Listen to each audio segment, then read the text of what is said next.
Assalamualaikum warahmatullahi wabarakatuh. Kaum muslimin, marilah kita membiasakan diri menata hati kita. Ada istilah ibadah hati, yaitu ibadah yang itu sumber yang paling pokok yang harus ditata, menyangkut niat, keikhlasan, yang kemudian memantul kepada perilaku. Tapi sumber utama yang tidak boleh ditinggalkan adalah ibadah hati itu sendiri. Orang mau sholat, kalau hatinya buntu, tidak akan bisa dilakukan sholatnya.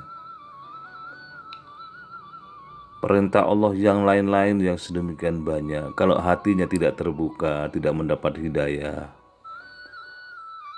ya berat bagi seseorang untuk melaksanakannya.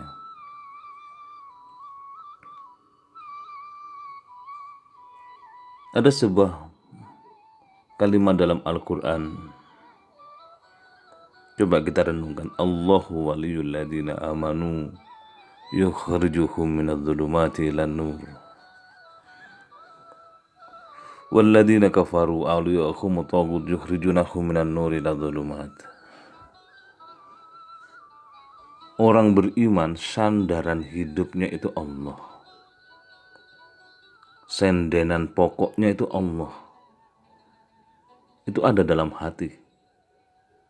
Kalau hatinya sudah lengket dengan Allah, maka Allah akan angkat mereka dari alam penuh masalah, penuh kegelapan, problematika yang terus-menerus tidak pernah kunjung usai, kepada alam yang penuh dengan cahaya Allah, pada alam yang penuh ridha Allah, penuh penyelesaian, semua beres.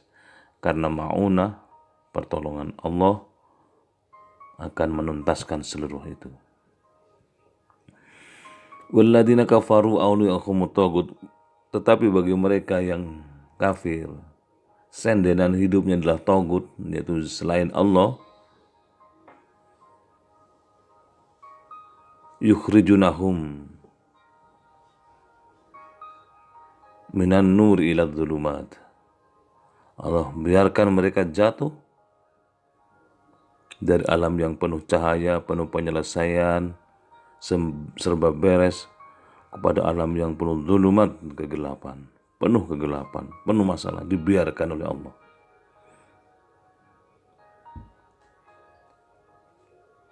Coba kita perhatikan dengan baik-baik. Ada sebuah diskusi yang menurut logika kita agak susah diterima. Allah sendiri yang menyatakan, wahai hambaku, aku sakit, kenapa engkau tidak menjenguknya? Coba kalimatnya, wahai hambaku, aku sakit, kenapa engkau tidak menjenguknya? Si hamba menjawab, ya Allah, ya Tuhan kami, engkau kan Tuhan kami. Masa sakit, lantas kami harus menjenguknya? Allah menjawab, bukankah ada di antara saudaramu, tetanggamu yang sakit, tapi engkau tidak menjenguknya, padahal kalau engkau menjenguknya, engkau akan dapati aku di sana. Artinya kaum muslimin yang berbahagia, hati kita akan ketemu dengan Allah ketika kita melihat orang sakit, betapa nikmat sehat yang kita rasakan. Itu begitu penting dan itu pemberian Allah, hati kita akan tersentuh. Bahkan di hadis kursi tadi dilanjutkan, saya lapar, saya haus, saya butuh pakaian. Kenapa engkau tidak kasih makan, tidak kasih minum, tidak kasih pakaian? Sang hamba juga bertanya, engkau ini Tuhan kami, masa lapar? Ada di antara tetanggamu, saudara-saudaramu yang kelaparan tetapi engkau tidak berikan makan. Andaikan kau berikan makan, engkau akan ketemu aku di sana. Betapa rizki yang selama ini kita nikmati, pemberian dari Allah. Buktinya ada orang yang tidak bisa makan, kekurangan.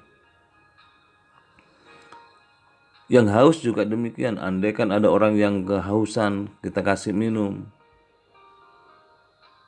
di situ akan ketemu Allah. Ada orang yang tidak punya baju, kita kasih pakaian, di situ ketemu Allah. Singkat kata, hati kita disentuh oleh Allah. Itulah ibadah hati.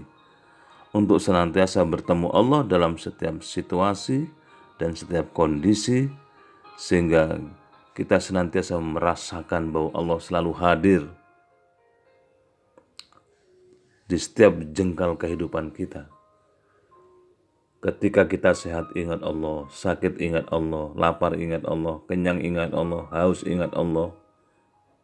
Habis minum, ingat Allah. Berbaju, ingat Allah. Tidak berbaju, tidak punya pakaian yang layak misalnya, ingat Allah. Seluruh kehidupan kita, di situ ada Allah. Maka dalam hadis berikutnya Allah menyatakan, bagi orang yang senantiasa terjaga hatinya, di lisannya ada aku, ucapan-ucapannya terkontrol yang baik-baik. Di matanya ada aku, pandangannya senantiasa dalam lindungan Allah, melihat sesuatu yang Allah ridhoi. Di telinganya ada aku, di hatinya ada aku. Begitu dalam ibadah hati atau kesadaran menjaga hati kita untuk bisa memantulkan kehebatan ibadah, karena dari dalamnya sudah hebat. Terima kasih, mohon maaf. Assalamualaikum warahmatullahi wabarakatuh. Saya Suharyo.